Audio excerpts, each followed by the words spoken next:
What's going on, everybody? Welcome back to the channel. We're going to be working on this 2015 Yukon Denali.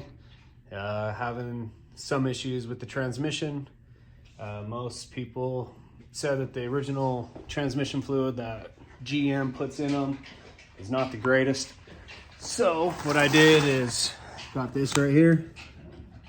It's the Mobile One full synthetic LV ATF HP. It is the blue label.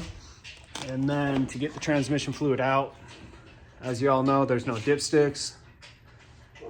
Yeah, it's gonna be a fun one. So you gotta suck it out. I got this from Harbor Freight. It was like $8.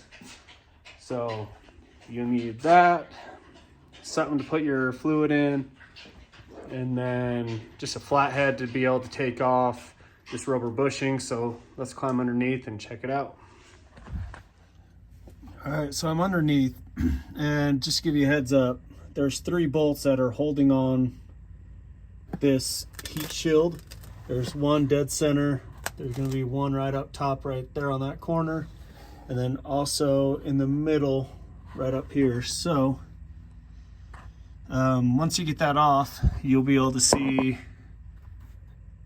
the electrical plug on the top side of the transmission. And just to give you a heads up, this is where the Y pipe connects right here to both sides.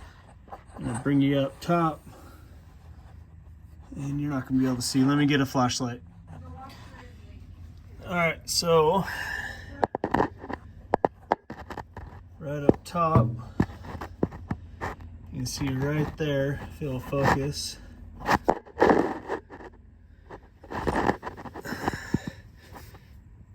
Right there, there's going to be a little hole, and that's where this little fill plug goes. I don't know if it's going to focus or not. There we go. So you have to pull that top piece out, and then this just pops right out. And then from there, you'll have to get right in there to suck out your fluid. So what I'm going to do is get this set up and start sucking some out. All right, so it's kind of hard to see, but what I did is I just drained whatever I could out of that fill plug, which is about little over 4 quarts. So what I did is I ended up adding 4 quarts, and then just a little bit just to make up for maybe 1/4 of a quart.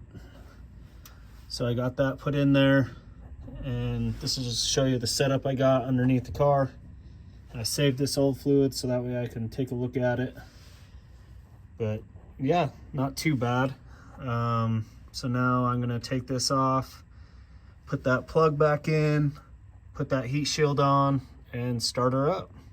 And like I said, this isn't gonna be a full transmission fluid change because I'm not taking off the pan. This was serviced not too long ago, about I'd say 15,000 miles ago. It had a relearn on it and some fluid put in, but I'm just drained what I could out of it. There's still some in the torque converter. I don't believe in flushes, that just ruins everything.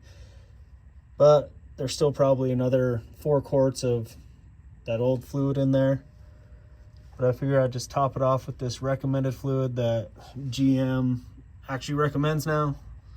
So yeah, I'm just gonna get this button back up.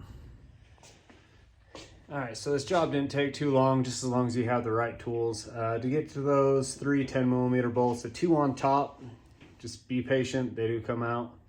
Other than that, this is supposed to help fix the shuddering that you get between shifts or delayed shifts. In order for me to get an exact amount of quarts that this thing takes, I'd have to take off the pan and then figure out what's in the torque converter, so that's going to be kind of impossible. But yeah, so all I did was suck out what I could from it, replace it with the same amount of fluid, and hopefully this will fix the shuddering and get rid of my check engine light. It is a code for the transmission. I believe it was a P0700. I'll have to double check on that. But that was the only code. Usually it'll bring up another one that goes with it that will tell you if it's something internal or if it's something with the computer or some type of wiring. So hopefully this will solve it. Till next time, see ya.